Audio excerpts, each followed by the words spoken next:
Bismillah- Bismillahirrahmanirrahim. Assalamualaikum warahmatullahi wabarakatuh. Selamat sore semuanya. Salam sejahtera untuk kita semua. Mengawali kegiatan belajar pada sore hari ini, kita awali dengan berdoa. Berdoa dimulai. Bismillahirrahmanirrahim.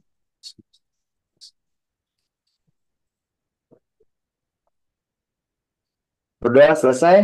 Oke, perkenalkan nama saya Kak Yoga. Saya biasanya mengajar TWK.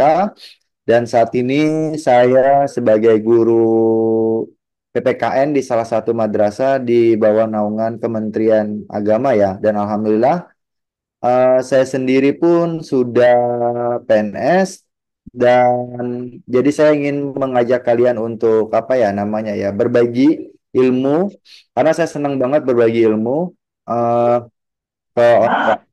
Kemudian yang kedua ini terkait dengan pelajaran dengan saya, kegiatan belajar mengajar dengan saya, dimohon untuk tidak mencoret-coret layar screen, dikhawatirkan mengganggu jalannya kegiatan proses belajar mengajar, dan apabila kalian melakukan coret-coret screen juga termasuk salah satu pelanggaran sila kelima, karena akan berdampak merugikan ke orang lain juga. Seperti itu. Silakan kalian jawab di kolom meeting chat ataupun kalau ada yang mau ditanyakan silakan kalian raise hand terlebih dahulu ya. Eh, Seperti itu peraturannya ada dua, dilarang untuk mencoret-coret layar screen. Yang kedua adalah apabila kalian ada yang ingin tanyakan, kalian silakan tanyakan di kolom meeting chat atau raise hand terlebih dahulu. Itu aja. Oke ya. Kita kali ini kita mau ngebahas soal FR24. Ini tahun 2024 ya, paket A. Seperti itu. Oke, kita lihat di sini. Saya kasih waktu kalian membaca 30 detikan lah ya. Silakan. Nggak usah lama-lama baca soalnya. 30 detik aja.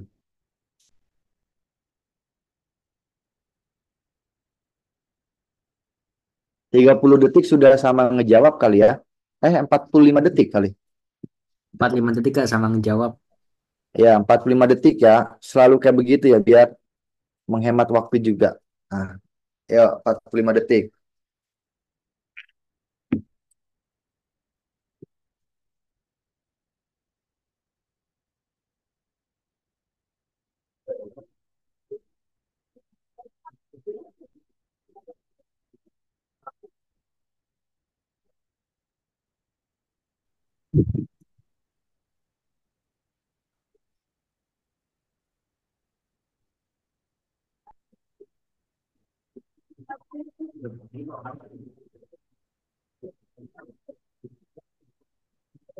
Hujan ya?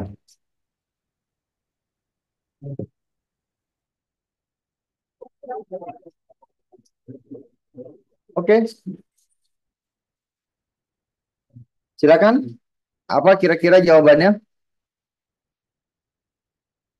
Sudah Barbel Gaming. Bukan Bang.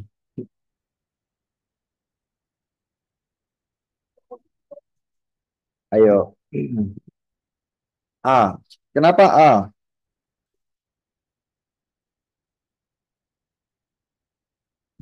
A.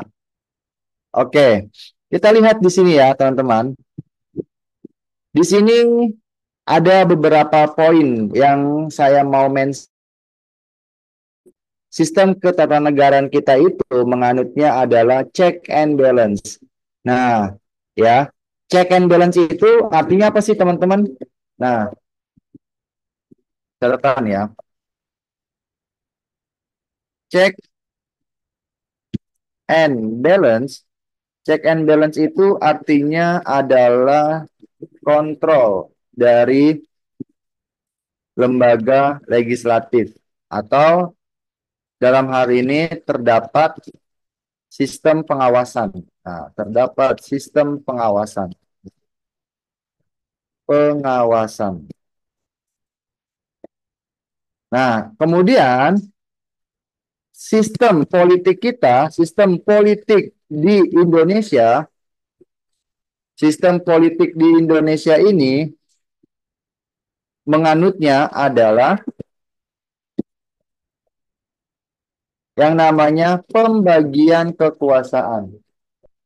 Pembagian kekuasaan, di mana eh, dalam sistem ini, di dalam sistem ini terdapat hubungan kerjasama antar lembaga negara yang lain. Nah, ya. Jadi kita tuh menganutnya sistem trias politika, tapi kita tuh mengenalnya pembagian kekuasaan, bukan pemisahan kekuasaan. Ini dulu nih ya. Kita harus clearin dulu seperti itu. Nah, berarti kemudian yang dimention adalah yang dimention yang ketiga berkaitan dengan yang namanya hubungan antara legislatif dengan legislatif. Nah, hubungan antara legislatif dengan legislatif. Berarti ini udah terjawab nih, sudah memberikan clue-cluenya. Check and balance itu kontrol ya.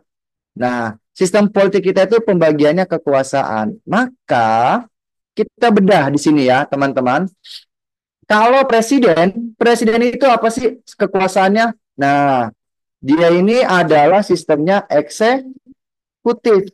Nah, DPR ini adalah legislatif. Berarti yang A udah pasti salah. Yang A salah ya. Kenapa? Karena nggak nggak menjawab nih pertanyaan ini.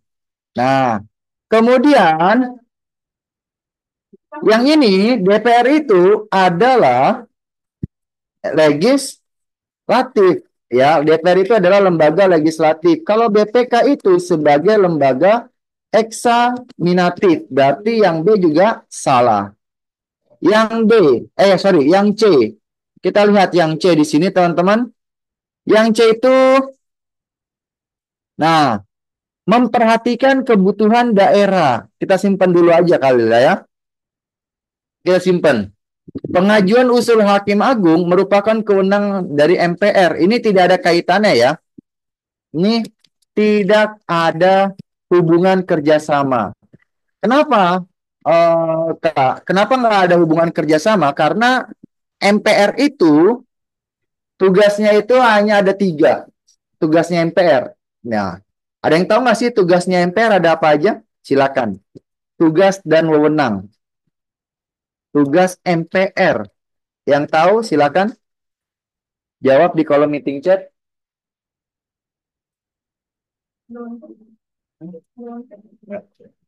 Ayo, melantik presiden. Oke.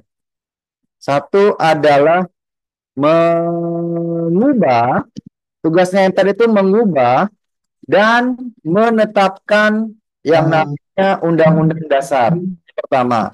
Lalu yang kedua adalah melantik presiden dan wakil presiden.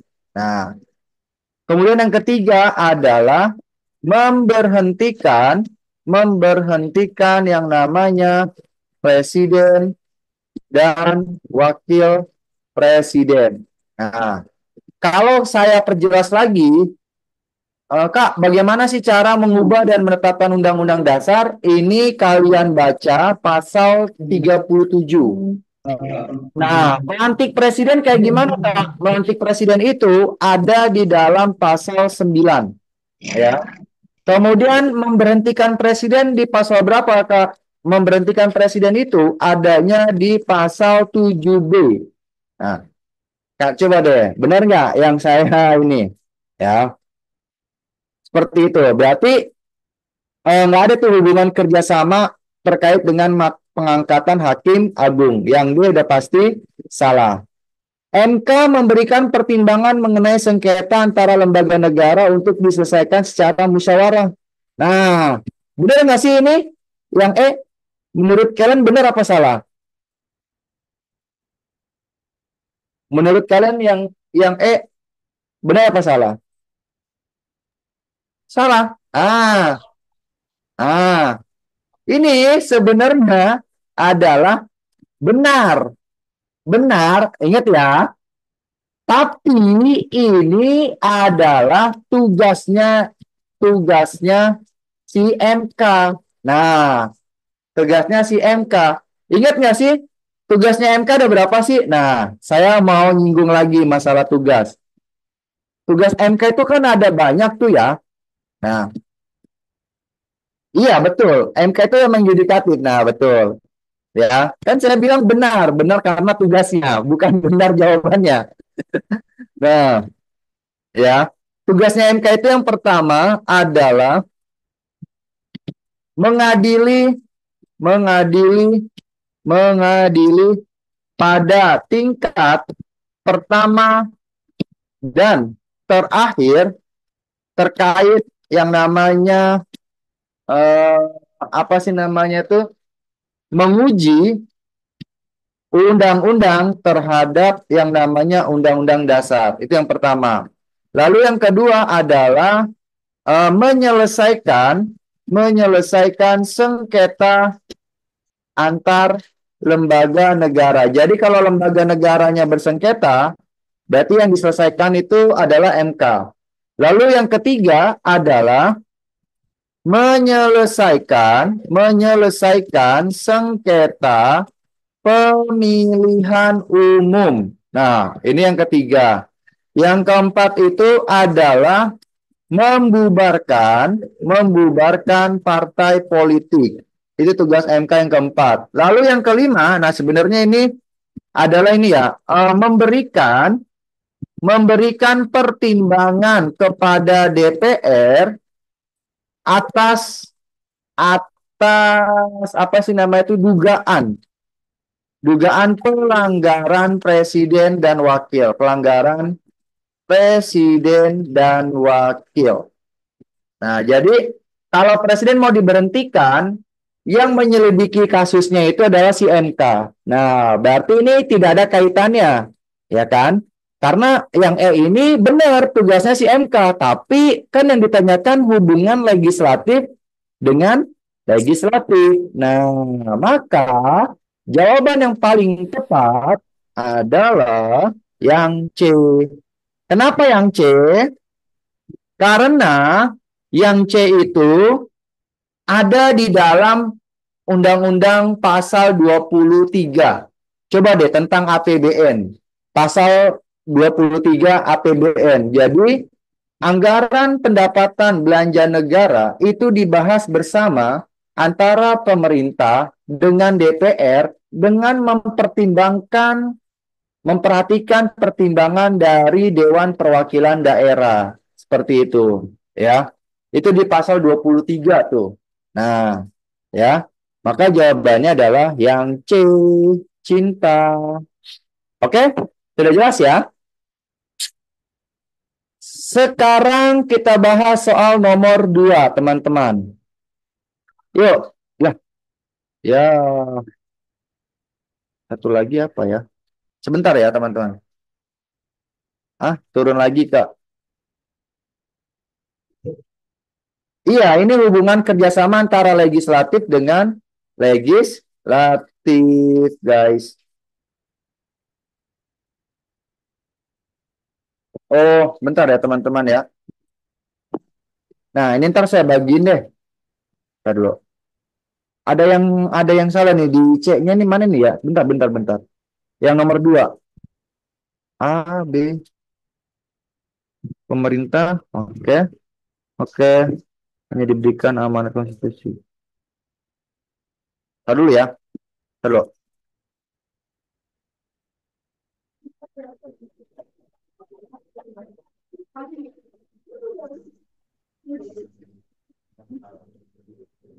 Ulang, men.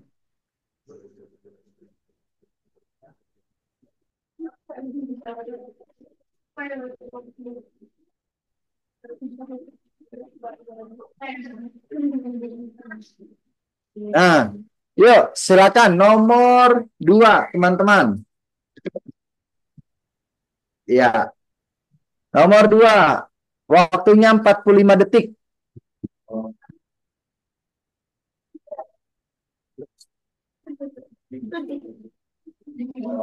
Nih guys, saya bersama dengan anak murid saya guys. Nah ini wajahnya Kak Yoga.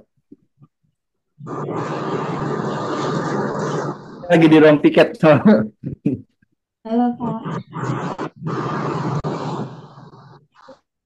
Kak, Hah? Kenapa? Kenapa kok banyak yang milih E? Kenapa milih E? Kenapa nggak milih D? Nah, udah selesai nih, 45 detik.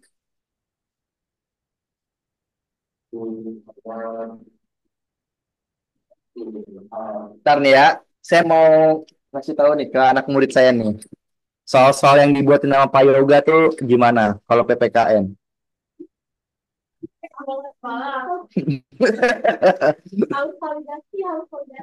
Hmm. Oke. Nah, tapi kan yang D juga benar.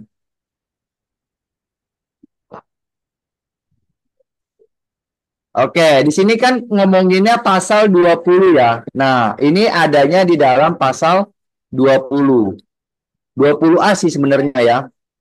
Nah, bahwa DPR itu memegang kekuasaan membentuk undang-undang. Nah, kenapa kok DPR diberikan kekuasaan membentuk undang-undang?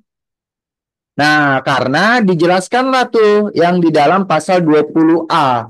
Pasal 20A itu ada tiga fungsi DPR. Nah, catatan nih. Ini catatan berharga. Ini ketua OSIS berisik amat nih ya. Fungsi DPR, fungsi DPR ini dijelaskan di dalam pasal 20A ayat 1. Ya, ada tiga. Yang pertama ada legislasi, kemudian ada budgeting atau anggaran, kemudian yang ketiga itu ada pengawasan. Nah, kalau legislasi ini adalah bertugas membuat yang namanya undang-undang. Nah, kalau ini adalah membuat anggaran APBN nih, APBN bersama dengan pemerintah. Ini juga sama, bersama dengan pemerintah. Nah, kalau yang ini, pengawasan ini tugasnya adalah mengawasi pemerintahan sesuai dengan peraturan perundang-undangan yang beratur. Peraturan perundang-undangan yang berlaku. Nah, berarti dari ketiga pengawasan ketiga fungsi ini, berarti yang mana yang paling benar? Udah jelas ya. Jawabannya adalah yang E, betul ya. Nah, itu ya. Seperti itu. Oke, kita lanjutkan, guys.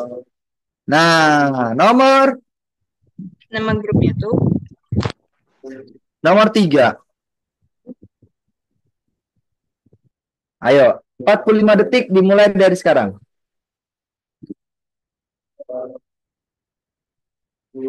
Kenapa belum pulang? Berdua. Hujan-hujanan.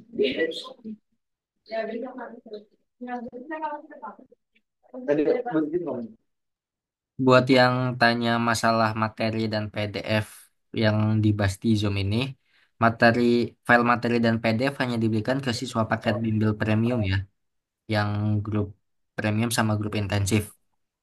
Jadi kalau yang mau dapetin file materi atau PDF atau file soal-soalnya sama pembahasannya, bisa join ke paket premiumnya ya, itu. Bisa daftar ke paket bimbel premiumnya atau bimbel intensifnya. Nah, Kalau untuk umum hanya mendapatkan kegiatan Zoom gratis, Latsol gratis, sama ya nanti nonton recordnya di channel YouTube-nya Aurea Digital. Kegiatan Zoom ini direcord dan nanti recordnya diupload ke channel YouTube-nya Aurea Digital. Gitu ya. Oke, sudah 45 detik. Oh, udah banyak banget nih. A, B. Nah, banyak yang kejebak di sini, guys. Kita lihat ya. Di sini poinnya ada di paragraf kedua, teman-teman. Ya. Sebelum timnas Indonesia bertanding, ya, para pemain ofisial dan supporter ikut menyanyikan lagu Kebangsaan Indonesia Raya. Poinnya ini, ada kata menyanyikan lagu Kebangsaan Indonesia Raya. Nah, saya mau jelasin dulu nih ya, yang namanya prinsip nasionalisme. Prinsip nasionalisme itu ada 5, ya. Iya, perlu ya.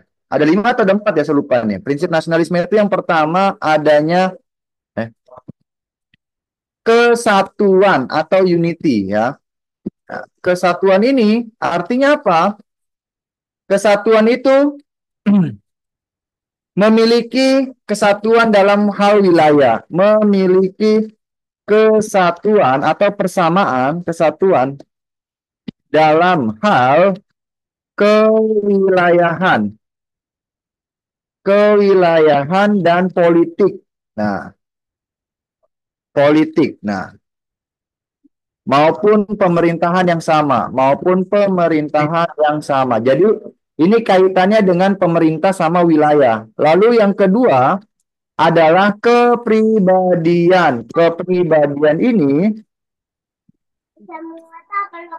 memiliki rasa kecintaan terhadap identitas nasional. Ingat ya, identitas nasional. Ya. Lalu yang ketiga ini ada yang namanya kebebasan. Kebebasan itu artinya freedom, ya. Apa itu arti dari kebebasan? Kebebasan itu eh, bisa sikap untuk memilih dan menentukan terkait hal dengan agama, kemudian politik, kemudian berorganisasi, kemudian ataupun kebebasan berpendapat. Nah, ini namanya kebebasan ya. Kemudian yang keempat ini adanya kesamaan. Kesamaan atau apa ya? Equality ya. Kalau dalam hukum itu equality itu artinya setiap individu ini memiliki hak dan kewajiban yang sama, kayak gitu. Kewajiban yang sama. Dan yang terakhir adalah prestasi. Prestasi. Nah, prestasi itu sikap dari individu mampu yang namanya mewujudkan cita-cita bersama. Nah, cita-cita dan tujuan bersama. Ingat ya, di dalam soal ini yang dimention adalah para supporter, pemain dan ofisial ikut menyanyikan lagu kebangsaan. Berarti sesuai dengan prinsip nasional apa ini? Nah, jawabannya adalah yang B, kepribadian. Kenapa kepribadian? Karena lagu kebangsaan Indonesia itu salah satu bagian dari identitas nasional, ya. Kalau kalian pernah pelajarin identitas nasional itu adalah sebuah tanda tanda pengenal yang membedakan antara negara dengan negara yang lain. Nah, ini sebenarnya ada di pelajaran kelas 10 nih, terkait dengan identitas nasional. Identitas itu terbagi menjadi 2. Ada namanya identitas alami. Nah, identitas alami itu apa? Kak, identitas alami itu contohnya adalah wilayah, kemudian kekayaan alam. Nah, kalau identitas buatan yang kedua ada namanya identitas buatan. Ada bendera, ada lagu, ada bahasa, ada semboyan, ada Pancasila, ada UUD. Nah, itu namanya identitas buatan, ya. Nah, sedangkan yang di dalam soal ada yang namanya dimension to lagu kebangsaan. Lagu kebangsaan ini termasuk namanya identitas nasional atau disebut juga dengan identitas buatan. Maka prinsipnya adalah yang B, kepribadian, seperti itu. Nah, oke ya. Lanjut guys, soal nomor 4. Woi, panjangnya. Tak larak lah membacanya.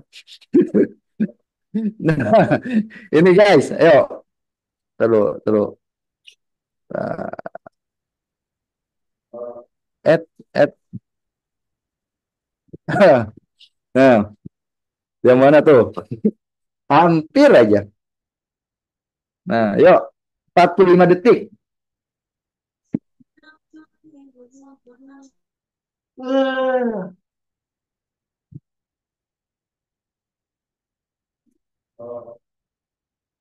Potong atasnya. Nah, kelihatan nggak ya? Kelihatan ya?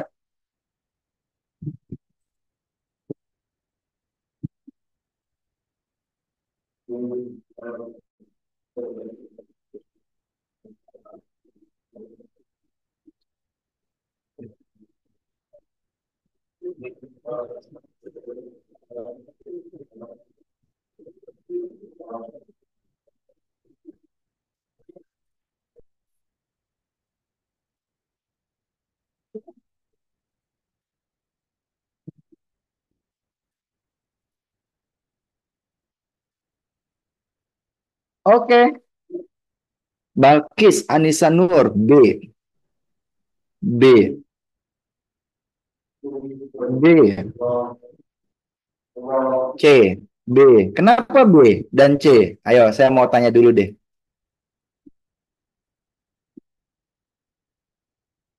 Ayo, kenapa B dan C?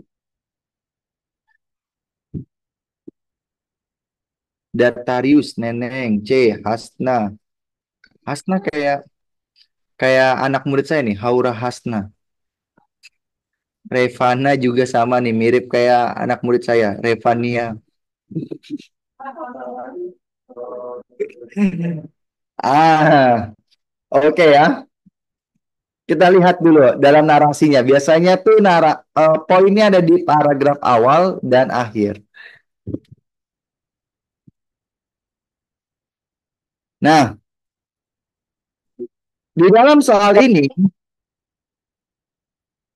soal ini, ada kata eh, Bung Hatta itu, si Bung Hatta ini telah berjuang sejak usia muda dan ada kata bersumpah tidak akan menikah sebelum Indonesia merdeka. Nih, ini ada kata bersumpah sebelum Indonesia merdeka nih. Dia tidak akan menikah sebelum Indonesia merdeka. Meskipun Bung Hatta pernah berkenalan dengan beberapa wanita di Belanda ya pada saat itu, tapi ia tetap kekeh. Ia tetap kekeh terhadap prinsipnya dan tidak tergoda oleh teman-temannya. Ada kata ini nih. Nah, ya, dia punya janji nih kalau dia tidak akan mau menikah sebelum Indonesia merdeka.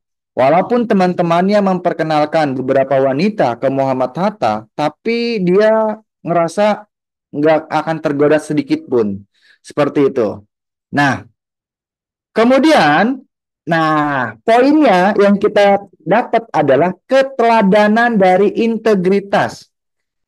Keteladanan itu apa ya? Yang bisa kita jadikan contoh untuk generasi anak zaman sekarang nih dari Muhammad Hatta. Apa? Apakah tanggung jawab untuk tidak memiliki teman perempuan karena ia ingin fokus mengejar pendidikan? Kayaknya bisa jadi, tapi kita simpan dulu aja. Kepedulian terhadap bangsa dan negara untuk tidak tergoda bujukan temannya mencari perempuan, bisa jadi juga. Ingat ya, integritas. Nah, menurut KPK, integritas itu ada 9 nilai, 3 aspek. Ada 9 nilai, 3 aspek. Salah satunya ada tanggung jawab. Ada tanggung jawab, nih saya kasih warna biru. Ada peduli, kemudian ada jujur, kemudian ada sederhana, kemudian ada kerja keras. Wah, kalau ngomongin integritas, opsi A, B, C, D, E ini termasuk. Nah, termasuk ya. Karena kalau ngomongin integritas masuk semua nih. Tapi kita lihat secara utuh ya, secara komprehensif nih. Teladan yang bisa kita jadikan contoh. Kepedulian, oke, ini benar juga. Jujur, benar juga. Karena dia di paragraf pertama, dia bersumpah. Bersumpah itu artinya berjanji ya.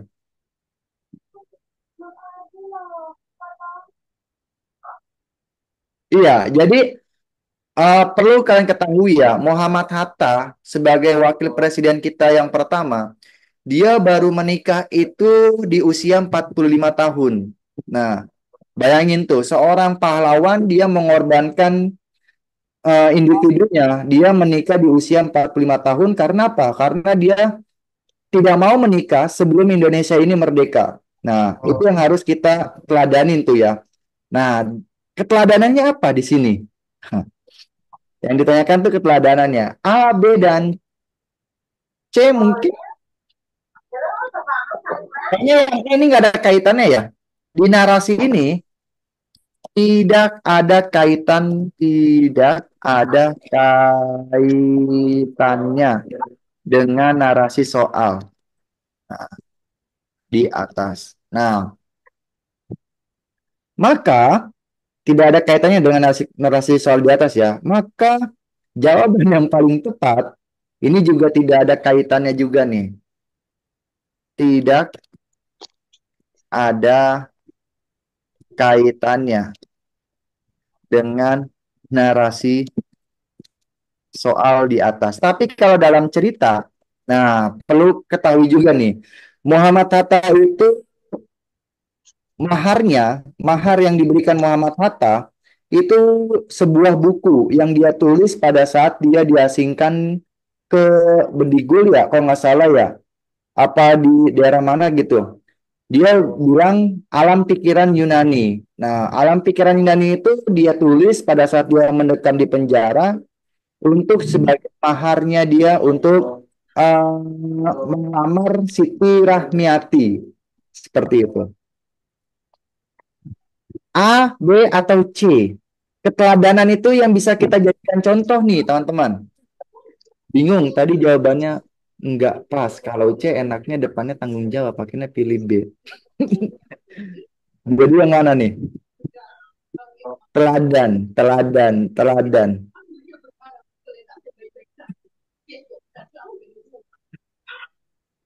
Nah, saya kasih klik lagi. Sikap tanggung jawab yang diberikan untuk tidak memiliki teman perempuan karena ia ingin fokus mengejar pendidikan. Karena di sini dia nggak ngomongin tentang tanggung jawab ya. Dia tidak diberikan tanggung jawab. Tapi dia di sini tuh dikatakan bahwa dia bersumpah. Selama dia bersekolah di Belanda, dia tidak akan menikah atau tidak akan berkenalan dengan teman perempuan. Nah, berarti ini juga tidak ada kaitannya nih. A nggak ada kaitannya. B atau C? Jawaban yang paling tepat adalah yang mana nih guys? Jawabannya peduli. Jawabannya adalah kepedulian. Kenapa? Karena gini loh teman-teman, keteladanan itu yang bisa kita jadikan contoh sebagai anak-anak zaman sekarang bahwa dia ini lebih mementingkan kepentingan bangsa di atas kepentingan pribadi ataupun golongan. Coba deh, anak-anak zaman sekarang ada nggak sih yang berpikiran seperti itu? Nah, ada nggak sih yang berpikiran lebih mementingkan negaranya dibandingkan mementingkan diri dia sendiri? Sangat jarang ya, jarang sekali kayak gitu. Yang sekarang-sekarang ini. Kalau jujur mungkin ada, ya kan? Tapi kalau dia lebih mengorbankan diri dia, nah itu yang sangat jarang kayak gitu. Nah inilah yang kita bisa jadikan contoh nih dari sikap keteladanan Muhammad Hatta. Oke ya, nomor, nah ini dia, 5. Oke guys, silakan. Paling kita nanti sampai nomor 10 kali ya. Udah no, udah berhenti. Udah, nak pulang. Apalah dia? Cime galau.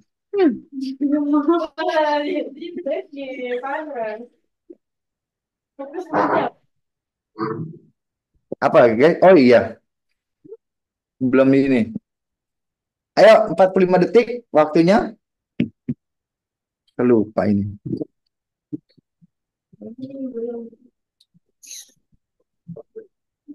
Jime galau. Barbel gaming. Barbel gaming. D. Kerja yang benar, kerja yang benar. D. 10 detik lagi.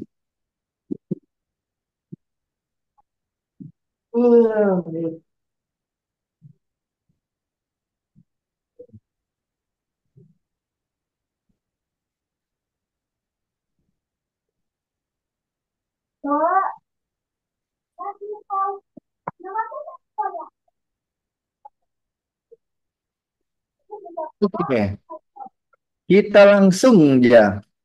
Ya, saya mau di sini nih ya. Di sini, oke ada yang jawab B, A, D. Nah, D, kebanyakan D.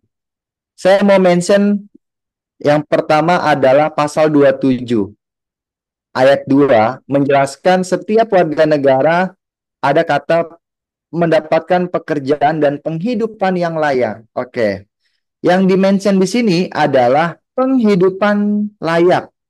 Penghidupan layak. Ini yang pertama, kewajiban negara. Ini yang kedua. Nah, ya. Nah, ada yang tahu nggak sih sebelum saya menjawab, saya mau jelasin karena ini materi kelas 12 nih, lagi anget-angetnya nih ya, teman-teman. Materi kelas 12 nih, kurikulum merdeka sebenarnya. Ada yang tahu nggak sih haknya negara apa sih? Haknya negara apa? Menurut teman-teman haknya negara? Negara punya hak nggak sih? Negara punya hak nggak sih menurut teman-teman?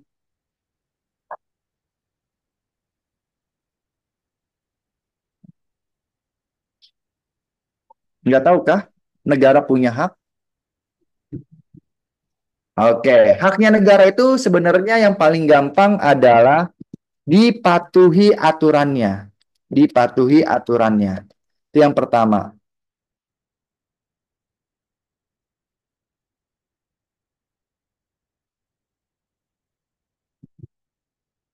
Ya. Lalu yang kedua adalah di dilindungi wilayahnya. Dilindungi wilayahnya. Ya. Dipatuhi aturannya itu haknya negara dong. Negara udah buat aturan, maka kita berkewajiban mematuhi aturan yang dibuat oleh negara. Dilindungi wilayahnya. Kemudian yang ketiga adalah dijaga kekayaan alamnya.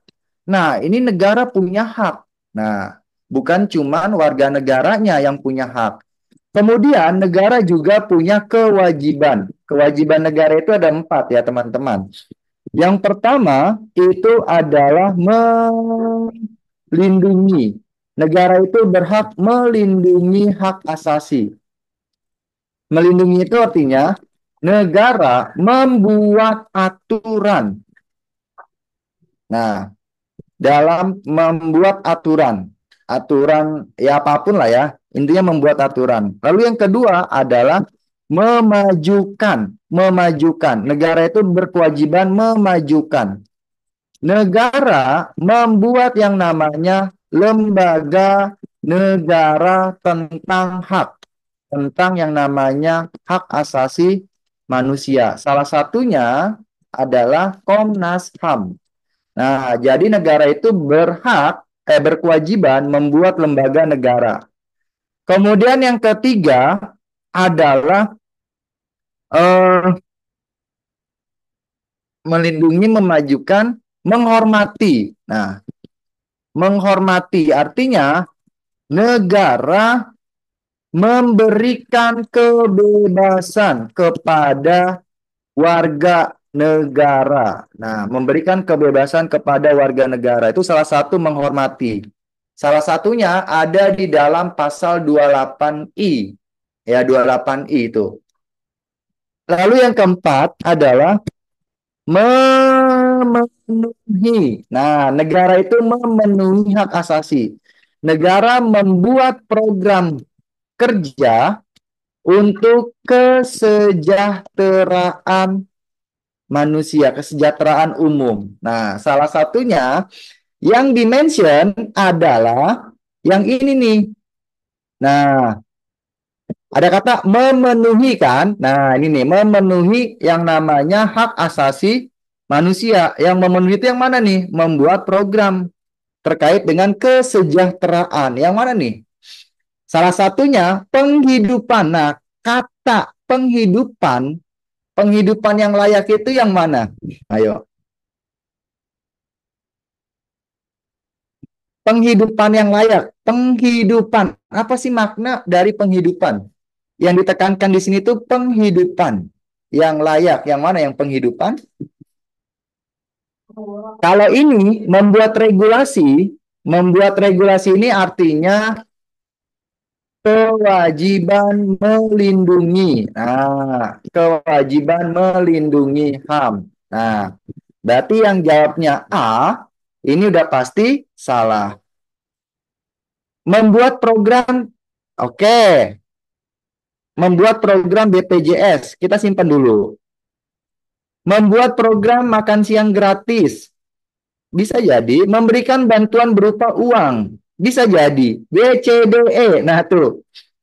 Kata penghidupan yang layak. Miftah Hanifah. Nah, sekarang saya mau tanya. Yang tergambar di dalam pikiran kalian, penghidupan itu apa sih?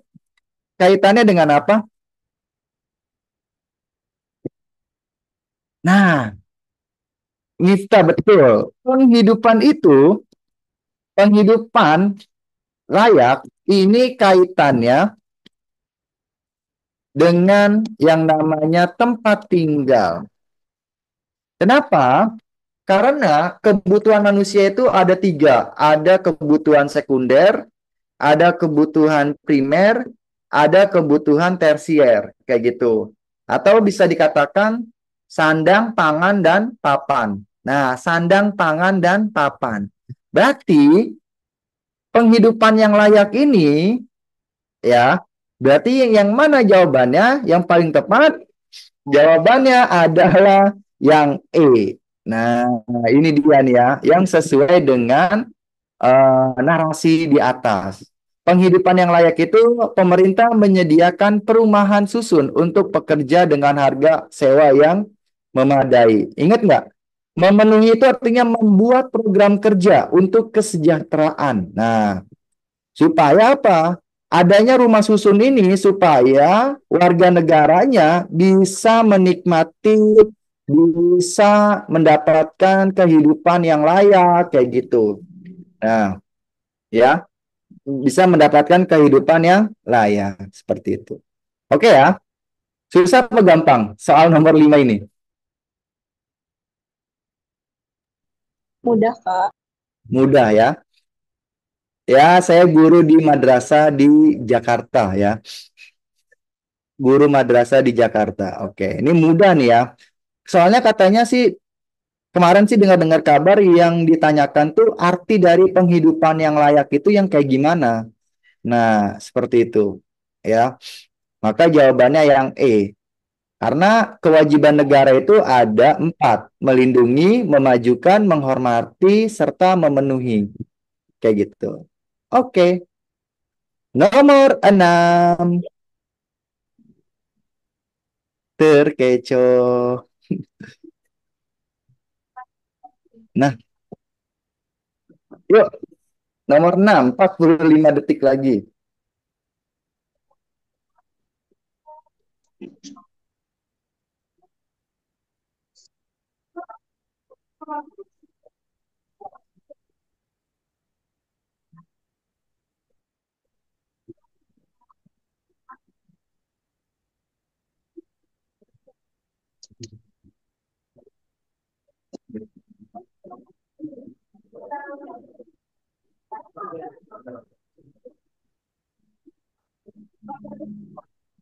Ini agak susah nih. Udah nomor-nomor 6 ini udah susah banget nih.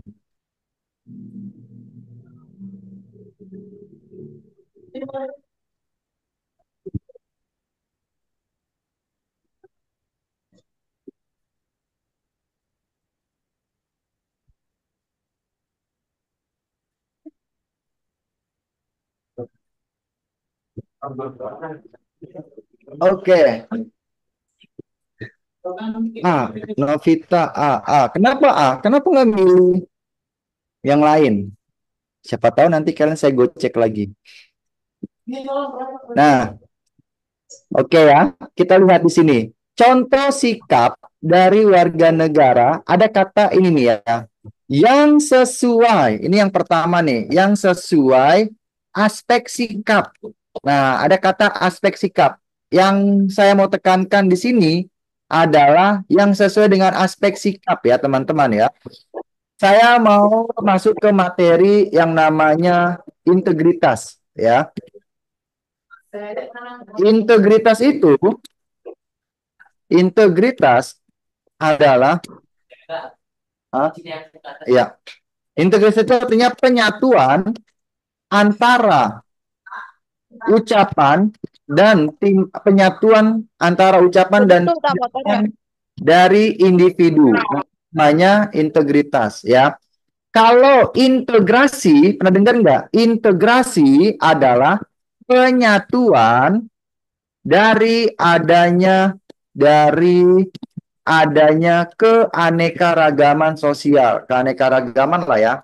Beda ya, integritas itu ucapan dan perilakunya disamakan. Kalau integrasi, keanekaragamannya itu yang disatukan kayak gitu.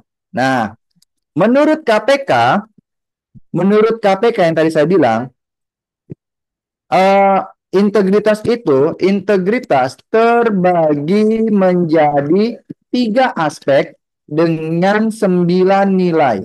Nah, 3 aspek dengan 9 nilai. Yang pertama adalah aspek inti. Aspek inti itu ada yang pertama jujur, disiplin, dan tanggung jawab. Nah, ya.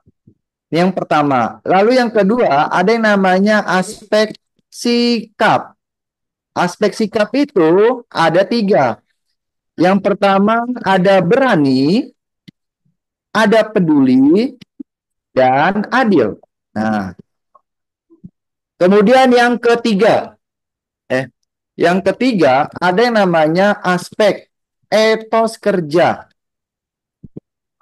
Etos kerja. Etos kerja itu yang pertama ada kerja keras, ada mandiri, dan sederhana. Nah, ya. Tadi yang dimention sama saya adalah aspek sikap. Bener nggak? Nah, sikap itu kita inget ini. Oh, berani, peduli, adil. Oke, kita lihat dulu. Berdebat dengan kepala desa, ketua salah satu organisasi terkait dengan laporan pengaduan warga atas pungutan liar. Oke. Oke, ini namanya apa nih? Masuk kategori yang mana? Menurut kalian integritasnya? Yang mana coba, teman-teman? Sikap atau etos kerja? Seorang warga berdebat dengan kepala desa sekaligus ketua salah satu organisasi masyarakat terkait dengan pengaduan warga atas pungutan liar. Nah, ini pernah terjadi nih di Jawa Tengah ya, kalau nggak salah. Jadi warganya itu melaporkan salah satu sekolah. Nah, seperti itu ya. Oke, ini sih ini ada yang mengatakan sikap. Sikap, oke. Nah, kita simpan dulu aja kalau kalian bingung. Seorang suster mengembalikan uang sebesar 4 juta rupiah kepada supir bis setelah ia dihujat netizen lantaran jatuh sendiri nih. Nah, mengembalikan uang karena dia dihujat nih. Ini kayaknya lebih ke apa nih ya? Tanggung jawab lah ya. Nah, inti atau jujur? Menurut kalian ini inti, jujur atau tanggung jawab? Menurut kalian masuknya? Kalau yang B, inti jujur, oke. Karena apa? Karena dia mengatakan lantaran perempuan tersebut tuh jatuh sendiri, bukan diserempet sama supir bis. Nah, Safiera salah satu anak Indonesia mengikuti kegiatan Class of Champion. Nah, ini yang kemarin-kemarin ini viral ya. Kalau ini adalah etos kerja, yaitu namanya kerja keras, ya. Nah, berarti ini salah juga. Berkat ketekunannya, nah ini juga sama. Ini adalah etos kerja, yaitu kerja keras. Nah, setiap pagi Santi selalu datang ke sekolah menggunakan kendaraan umum karena ia tidak mau mengganggu pekerjaan orang tuanya. Ini namanya apa? Etos kerja juga, yaitu mandiri. Kenapa mandiri, Kak? Kenapa enggak sederhana? Karena dia ada kata nih penekanannya tidak mau mengganggu pekerjaan orang tuanya. Dalam tanda petik, ya, dia itu tidak mau apa ya namanya ya? eh Apa sih namanya? Saya lupa dah. Merepotkan orang lain, ya. Dia tidak mau tuh yang namanya merepotkan orang lain. Nah, maka jawabannya adalah yang ayam. Seperti itu ya. Jawabannya yang ayam. Oke? Nah, seperti itu ya, teman-teman. Nah, sekarang saya mau tanya nih sama kalian ya. Apa bedanya perbedaan antara berani dengan tanggung jawab? Apa bedanya?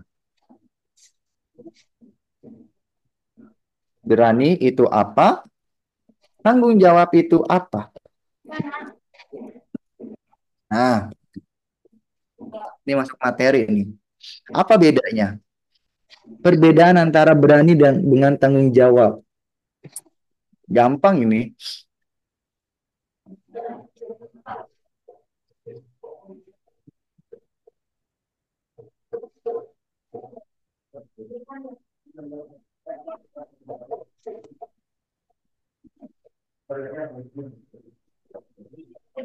Apa?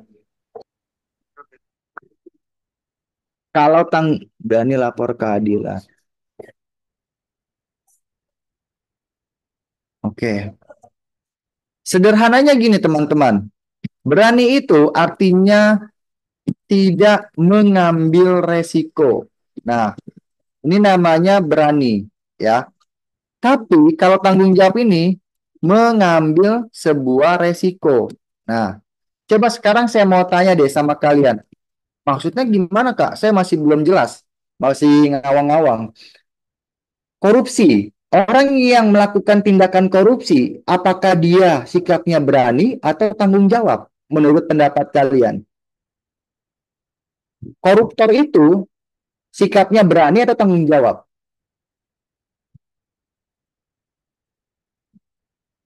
Nah, ada yang jawab berani, ada yang jawab tanggung jawab nih.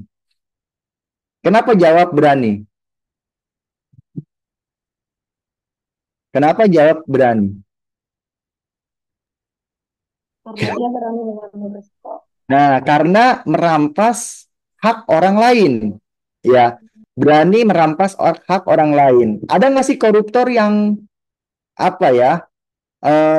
Koruptor di Indonesia itu takut nggak sih sama hukuman?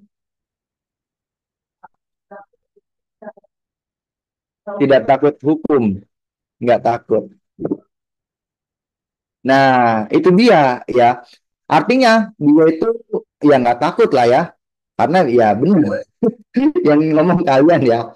Karena bisa dibayar hukumannya. Nah, itu dia ya. Oke. Jadi sebenarnya koruptor itu sebenarnya berani ya. Tapi kalau misalnya koruptornya bertanggung jawab, dia bertanggung jawab tuh mengembalikan uang-uang negara. Sampai sejauh ini yang saya lihat kasus perkembangan korupsi di Indonesia, tidak ada satupun koruptor yang mengembalikan uang negara. Lalu yang kedua, tidak ada satu koruptor pun yang berani untuk dimiskinkan oleh negara karena perbuatannya dia. Nah, kayak gitu ya. Nah, itu perbedaannya. Lalu yang selanjutnya itu adalah eh, sederhana itu yang kayak gimana sih? Nah, sikap sederhana itu dari mana sih dilihat? Sikap sederhana dapat dilihat dari apa? Nah, ayo, sikap sederhana dapat dilihat dari apa aja coba?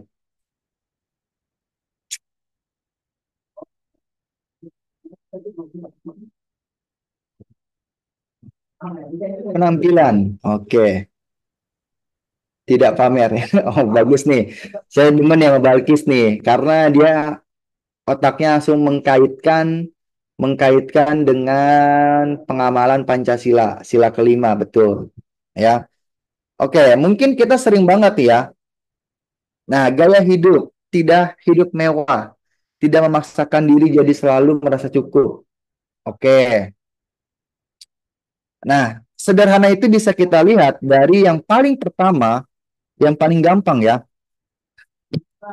dari ucapannya dulu. Nah, betul kata Bang Mamat nih.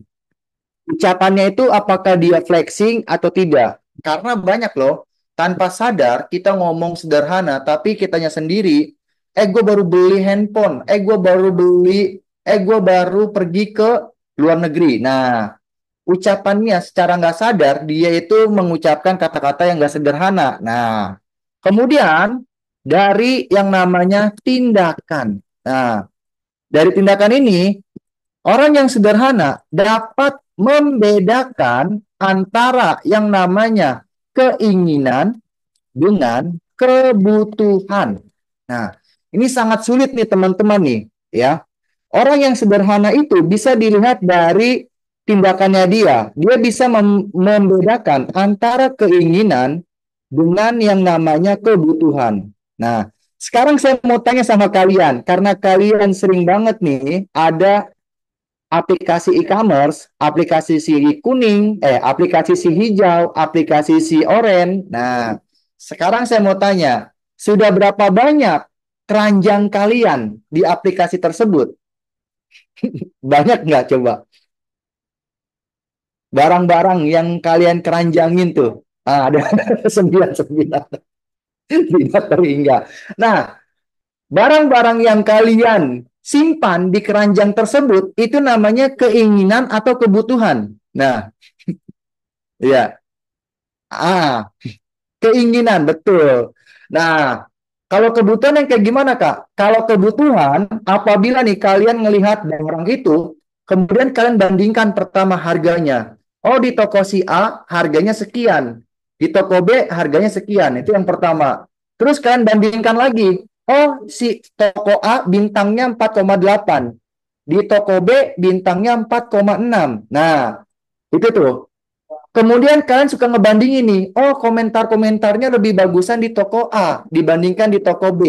Nah, kemudian yang kedua, yang selanjutnya, bahannya. Nah, itu namanya kebutuhan tuh. Ternyata kalian sudah sampai sejauh itu, berarti itu namanya kebutuhan yang harus kalian penuhi. Tapi kalau kalian hanya menyimpan barang-barang doang di keranjang, itu namanya keinginan, kayak gitu. Ya. Nah, kemudian yang ketiga, nah iya nih. Nah, ini Kak Mamat mancing nih ya. Daftar bimbel sama beli buku. Nah, yang mana yang harus kalian utamakan? Ayo lo. Saya belum. Ini dulu nih. Nah, mana yang keinginan, mana yang kebutuhan? Nah, yang keinginan yang mana, yang kebutuhan yang mana? Ayo, jawab guys. Memancing nih, memancing soalnya. Mungkin bisa buat soal SKD kali Kak. TO Iya, TWK besok. Kebutuhan daftar bimbel atau beli buku SKD. ya. Berarti bimbel itu kebutuhan, beli buku itu keinginan. Ah, ya yang saya nggak bisa jawab. Itu jawaban dari hati kecil kalian ya. Yang mana yang lebih dahulu tuh ya. Nah, Bilang kalau buku banyak versi, bimbel juga banyak versi. Yang daftar iya bimbel, lah, betul. daftar tryout gitu. Pokoknya ada kebutuhan sama keinginan. Antara bimbel, tryout, atau buku gitu. Nah, ya sama-sama butuh ya. Tapi ya beda-beda sih ya setiap orang. Ada yang butuhnya. eh, jadi gini kalau Mat, saya mau jelasin dari teori pendidikan ya. Kalau Ya, gaya belajar anak-anak itu kan beda-beda. Ada tiga gaya belajar. Ada yang auditori, ada yang visual, ada yang kinestetik. Nah, kalau kalian gaya belajarnya adalah auditori, berarti kalian butuhnya itu adalah bimbel kayak gitu. Tapi kalau kalian gaya belajarnya itu visual atau suka baca buku, nah berarti itu ya udah berarti kebutuhan kalian itu adalah membaca buku kayak gitu. Nah, kalau daftar dan sama rekomendasi sama bukunya, nah iya balik lagi lah ke gaya belajar kalian ya. itu balik lagi ke tipe belajar kalian. Cuma Betul. kebutuhan tuh kalau kalian bisa lihat apa ya kekurangan kalian gimana gitu. Kalau misalnya kalian belajarnya bisanya dengan apa namanya dijelasin, diterangin gitu kan harus dibimbing, berarti kalian udah butuhnya bimbel. Kalau kalian bisa belajar dengan cara membaca materi sendiri, latihan soal sendiri, berarti kalian butuhnya buku. Tapi kalau Nah, kalian butuh soal-soal, berarti butuhnya tryout. Tapi kalau kalian ikutnya kayak ikut bimbel lebih dari satu, misalnya ikut bimbel online, ikut bimbel offline, tapi nggak ada yang masuk, berarti itu keinginan gitu. Kayak beli buku banyak-banyak kayak kemarin banyak yang nanya, bang buku yang ini sama ini bagusan mana gitu. Kayak ini nanya platform lain di bimbelnya abang kayak gitu kan. Kayak gimana ya? Kalian beli buku 5 atau 6 kayak kepake semua gitu. Itu kayak lebih keinginan gitu. Pasang di sosmed, belajar nih, koleksi buku gitu. Kalau kalian kayak cuma koleksi-koleksi buku doang, itu berarti hanya keinginan. Biar kelihatan kalian belajar gitu. Kayak kalian daftar tryout banyak-banyak tapi nggak ada yang dikerjain juga itu berarti keinginan kalian doang daftar-daftar tryout. Bukan kebutuhan. Kebutuhan itu kalau kalian cuma fokus di satu hal gitu. Kalau bimbel fokus kayak bimbel itu maksimal dua. Yaitu bimbel online satu sama offline satu. Kalau kalian daftar bimbel dari lebih dari dua tempat, itu kalian nggak akan fokus. Itu hanya keinginan kalian daftar-daftar bimbel kayak gitu. Seperti itu. Kayak kalian beli buku satu dulu atau dua, selesaiin itu, habisin dulu satu atau dua buku itu, baru beli yang lain gitu. Tapi kalau kalian langsung beli lima, itu babang yakin nggak akan selesai semua gitu. Karena dari murid Maba tahun lalu juga sama. Yang ikut cuma satu atau dua bimbel aja, dia lolos. Tapi ikut banyak bimbel, ikut banyak layout, sama beli buku banyak-banyak, nggak lolos. Kenapa? Nggak fokus ke satu hal. Kayak gitu. Seperti itu ya. oke ya. Nah, kalau misalnya daftar CPNS sama daftar daftar apa sih BUMN. Nah, tuh mana yang keinginan, mana yang kebutuhan. Nah, Jawab sendiri lah ya. Oke, yang selanjutnya CPNS berarti apa? Kebutuhan atau keinginan? Kalau untuk yang udah menikah itu kebutuhan, tapi kalau untuk yang apa masih ada belum menikah atau masih muda, biasanya tingkat anak SMA itu keinginan. Sama-sama kebutuhan dan sama-sama keinginan sih ya, tergantung lah ya. Iya. Oke, sikap sederhana dapat dilihat dari penampilan juga ya.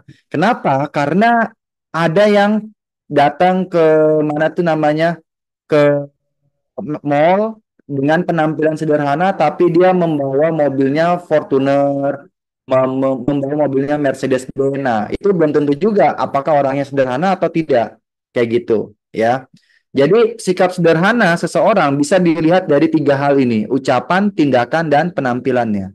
Kayak gitu, ya. Oke, kita lanjut sampai nomor 10 aja kali ya. Nah, Iya Kak, nomor sampai itu aja Kak. Nanti dilanjut hari Rabu sama Kamis apa Kamis aja Kak nanti selanjutnya. soalnya sebentar ya kayak nanti kami saya kabarin lagi ya kayak. Oke Kak. Rabu kira-kira bisa nggak Kak? Rabu bisa Kak, Rabu. Berarti Rabu Kamis ya kemungkinan nanti. Heeh. Oke Kak. Oke, ayo 45 detik guys. Silakan dijawab. 7C, 7C. Saya ingat nih sama kelas saya dulu SMP 7C. Oke. Nah, oke, yang di mention yang termasuk aspek pembentuk rasa nasionalis ya. Pembentuk rasa nasionalis atau unsur-unsur nasionalis nih di sini ya. Catatannya adalah unsur dari nasionalisme. Nah, yang mana yuk? Jawabannya yang mana?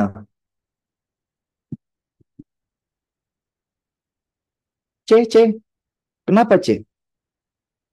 Satu, tiga, empat, dan lima. Satu, tiga, empat, dan lima. Nah, jawaban yang paling tepat, teman-teman, ya, kalau kalian cari tuh unsur-unsur nasionalis, coba cari dulu unsur-unsur nasionalisme itu. Yang pertama ada apa? Yang pertama deh, unsur nasionalisme yang pertama ada yang namanya persamaan senasib. Itu yang pertama, senasib. Lalu yang kedua adalah duh, kesatuan wilayah atau kesatuan tempat tinggal. Yang ketiga, memiliki cita-cita yang sama, yang sama. Keempat, ada keinginan bersama atau tujuan ya. Nah, kemudian, nah, yang kelima ini adanya perbedaan yang mempersatukan. Nah, udah dicari belum unsur-unsur nasionalisme dari beberapa sumber ya? Unsur-unsur nasionalisme itu ada lima-limanya. Maka jawaban yang paling tepat adalah yang ayam kayak gitu ya. Karena semuanya itu benar kayak gitu. Ya, unsur-unsur nasional tergocek, nggak apa-apa. Namanya juga manusia suka menggocek. Nomor 8. Yuk lanjut, nomor 8 guys. Waktunya 45 detik.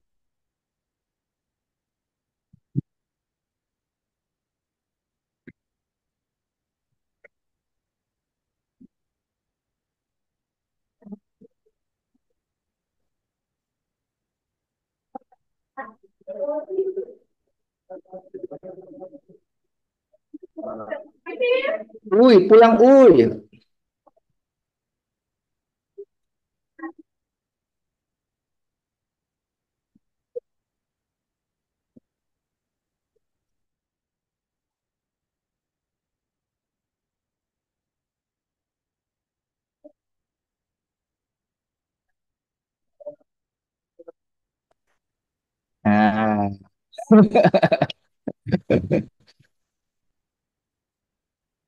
Nah, kenapa bisa beda, teman-teman? Susahkah ini nomor 8? Saya tanya dulu deh. Susah apa gampang? Susah atau gampang? Bingung, Bang. Oke. Nih ya, ada sebuah masalah nih. Kapten tidak bisa membawa timnya em, menang ya. Nah, dia gagal membawa timnya meraih kemenangan. Oke. Kemudian yang dimention yang kedua adalah ia tidak menyalahkan pemainnya. Nah, ini yang pertama nih. Wah, bagus nih ya. Dia tidak menyalahkan pemainnya, tetapi justru mengakui bahwa ia telah membuat kesalahan dengan dalam beberapa strategi permainan. Nah, dia di sini dia mengakui nih kalau dia itu salah kayak gitu. Nah, ya, jadi alasan kenapa timnya gagal meraih kemenangan karena dia salah nih mengatur teman-temannya kayak gitu. Nah, sikap kapten tersebut, nah yang ditanyakan itu adalah sikap kapten mencerminkan nilai kepemimpinan yang bertanggung jawab karena karena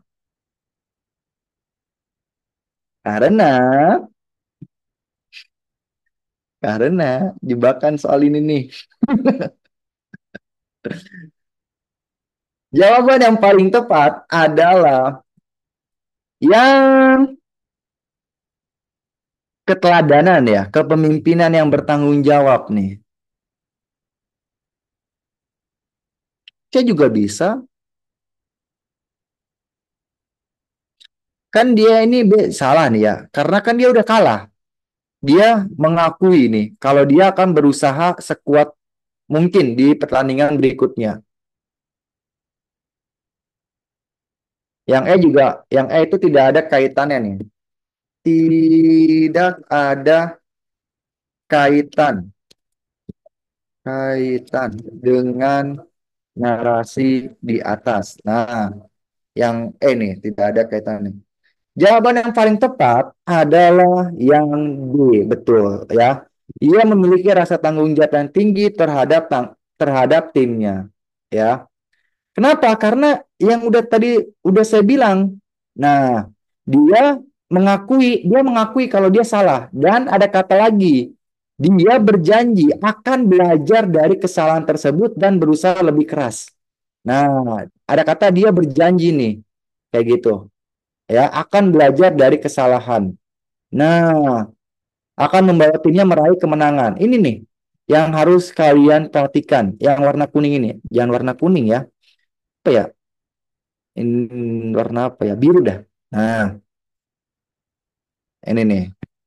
Dia pertama, dia tidak menyalahkan pemainnya. Kedua, dia mengakui kesalahan. Ketiga, dia akan memperbaiki. Nah, ini namanya orang yang bertanggung jawab nih. Dia tidak apa ya namanya ya.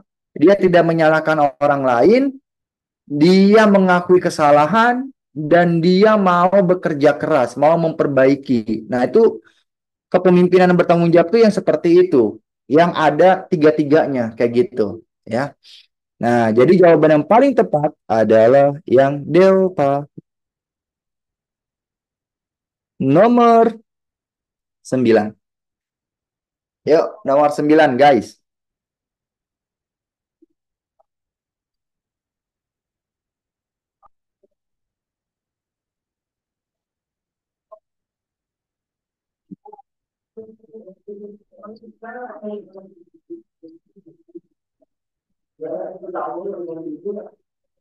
Jawabannya nomor 9.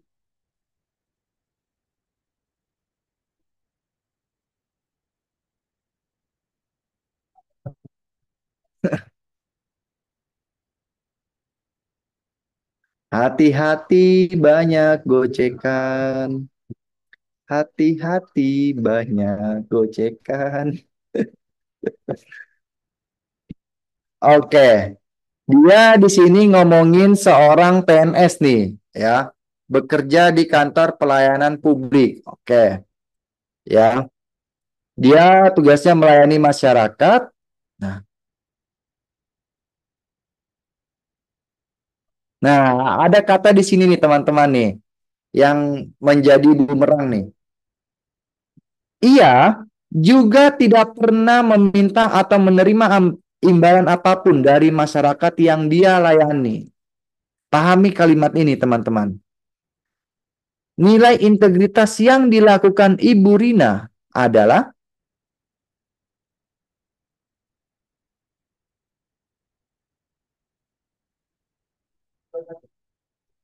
yang mana? C, yakin. Kata siapa? C.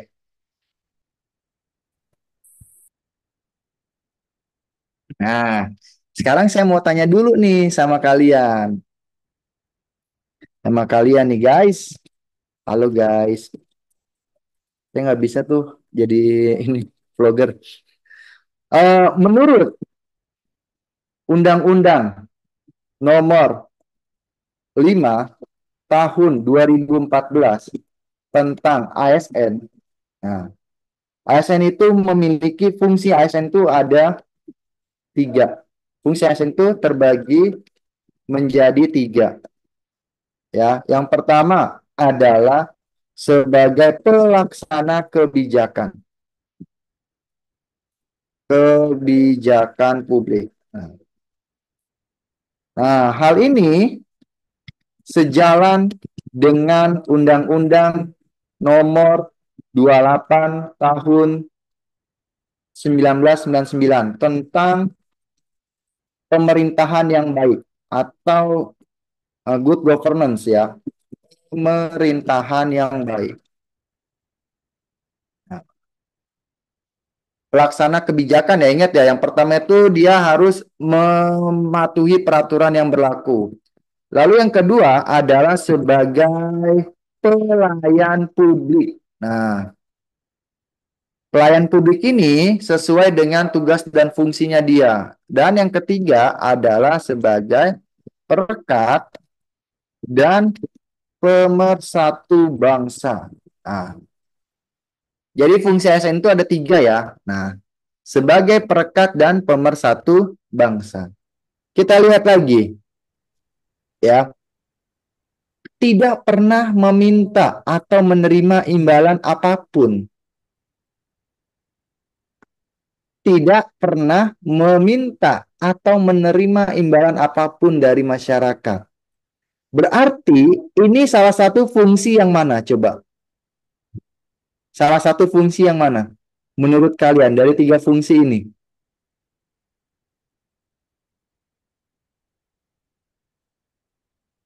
Dua atau satu?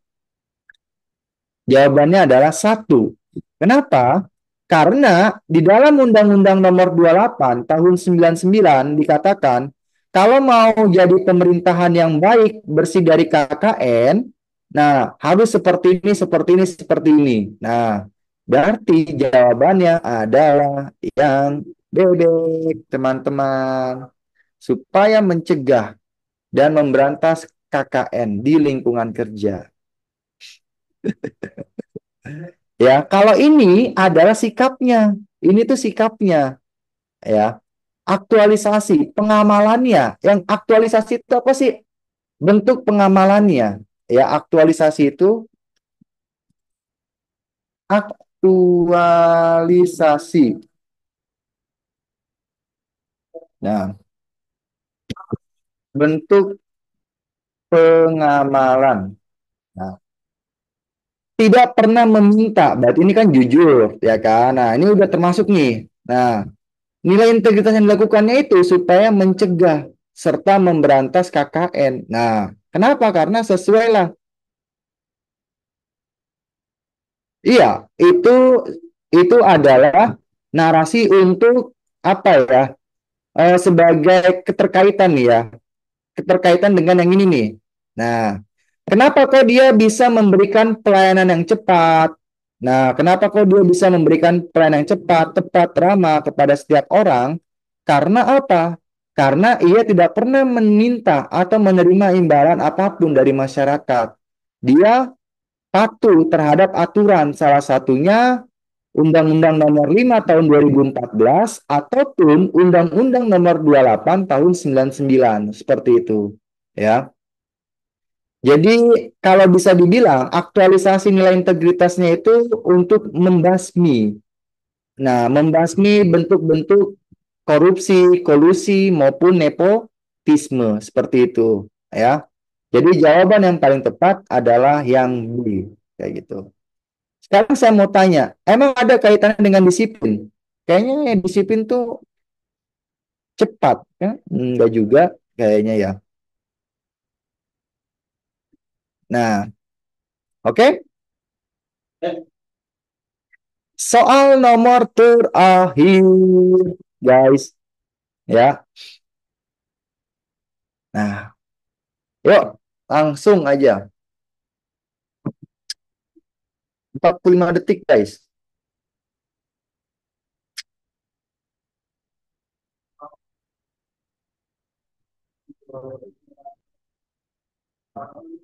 Jawabannya yang B, ya.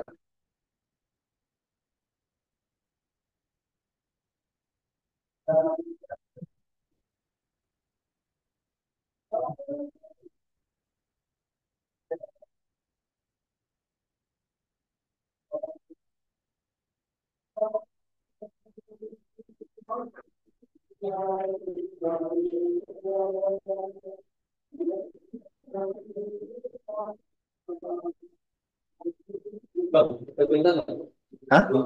Bintan? Enggak lihat. Hah? Nggak tahu kemana orang itu. Belum, belum. Oke, guys. Nah, kayak yang ini nih. Salah satunya nih ya, melanggar sila ketiga nih, tidak mematuhi peraturan. Nomor 10.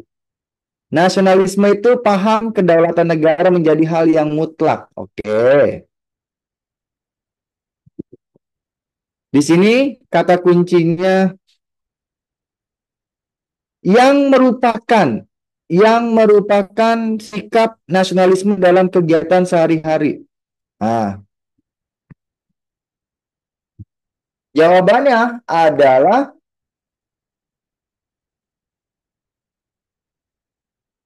yang nasionalisme dalam kegiatan sehari-hari ya, yang di garis bawah itu adalah kegiatan sehari-hari. Jawaban yang paling tepat adalah di sini udah jelas banget nih. Dikatakan harus dilakukan kerjasama atas orang-orang yang memiliki kepentingan yang sama. Baca nggak nih? Nah, yang ini nih, ya, yang huruf tebal ini nih. Kerjasama atas orang-orang yang memiliki tujuan yang sama.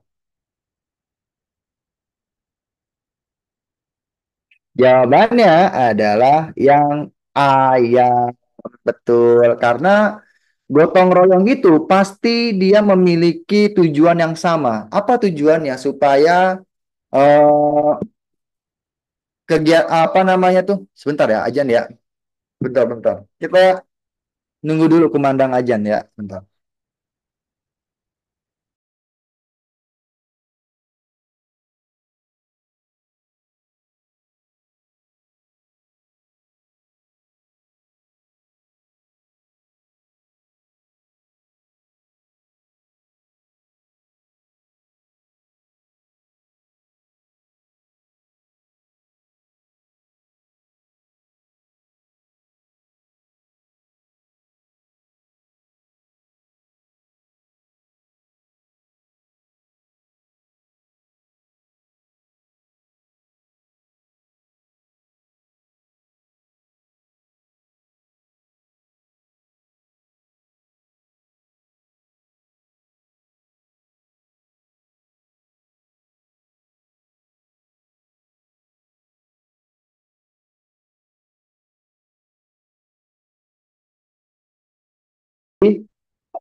Kegiatan yang dilakukan ada kata kerjasama dengan memiliki tujuan yang sama itu salah satu bentuk kegiatannya itu adalah bakti sosial, di mana orang-orang yang mengikuti bakti sosial pasti dia punya kepentingan maupun tujuan yang sama untuk dia capai, kayak gitu, ya.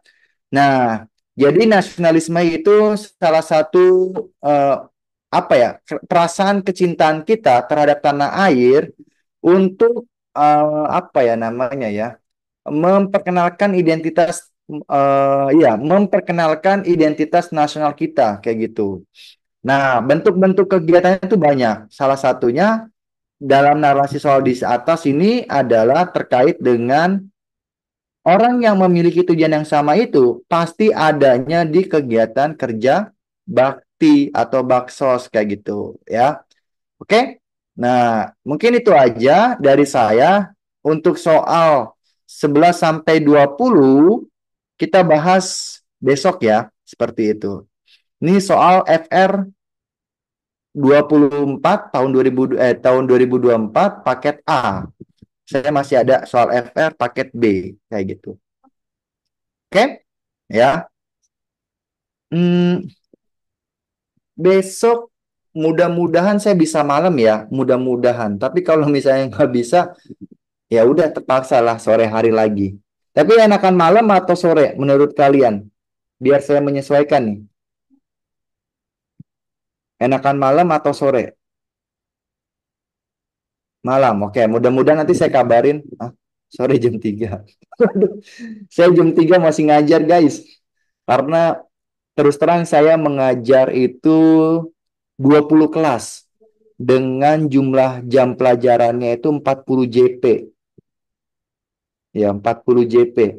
Satu minggu tuh saya ngajar 40 JP. Wah, ya. Oke ya, nanti tinggal disesuaikan aja ya sama Kak Mamat ya. Oke, itu aja dari saya. Kurang lebihnya mohon maaf. Bila taufiq hidayah, wassalamualaikum warahmatullahi wabarakatuh. Saya kembalikan ke Kak Mamat lagi. Waalaikumsalam warahmatullahi wabarakatuh. Terima kasih Kak Yoga atas waktunya pada sore hari ini. Oke, untuk yang nanya jadwal, seperti yang Abang bilang di SW-nya Bang, bahwa sore hari ini dan malam hari ini akan ada Zoom. Nanti malam akan ada Zoom lagi ya. Demi apa, tinggal tunggu aja karena jadwal hanya diberikan ke siswa paket bimbel premium. Yang jelas materinya bukan TWK lagi, tapi ya yang lain gitu. Untuk jamnya ya tunggu aja nanti, ya setelah ISA lah. Tuh. Nanti ada kok. Terus buat yang nanya masalah soal ini, file materi ini hanya diberikan ke siswa paket bimbel premium ya. Jadi buat kalian yang mau apa namanya dapetin file-file materi, dapat file-file soal, pembahasan sama yang lain-lain itu sama tryout ya pembahasan tryout itu daftarlah ke paket bimbel premium atau paket bimbel intensifnya ya. Kalau yang buat umum itu hanya Zoom, langsung rutin via Zoom, langsung rutin via Google Form sama Zoom rutin ya. Paling nanti ada info-info tryout gratis dari luar digital gitu. Seperti itu. Tapi untuk file pembahasan yang diberikan ke siswa paket bimbel premium. Oke, sampai sini ada pertanyaan. Kalau request materi itu hanya diberikan ke siswa paket bimbel premium ya. Jadi kalau kamu request materi TWK atau request materi TIU atau request materi TKP, ya itu kalian daftar pokok paket bimbel premiumnya gitu. Atau misalnya kayak misalnya TIU, TIU mau request materi tentang deret atau misalnya tentang yang pola kalimat atau tentang yang analogi kayak gitu. Daftarnya ke paket bimbel premium ya gitu. Sama request jam juga ya hanya untuk siswa paket Bimbo Premium gitu.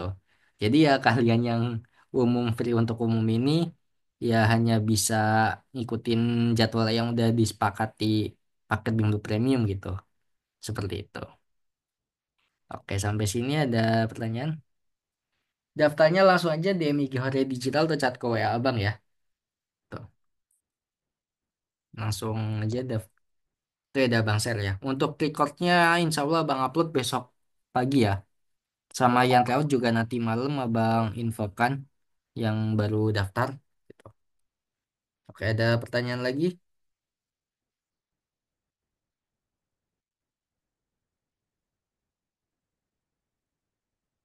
Oke, kalau nggak ada mungkin nanti ya setelah yang sesi malam, Zoom malam, karena udah waktu waktu maghrib untuk wilayah bang, biar nanti bisa persiapan buat nanti. Oke, cukup sekian dari Abang. Mohon maaf apabila kekurangan. Wabillahi taufiq wal hidayah. Wassalamualaikum warahmatullahi wabarakatuh. Selamat sore menjelang malam semuanya. Waalaikumsalam. Terima kasih, Kak. Ya, sama-sama.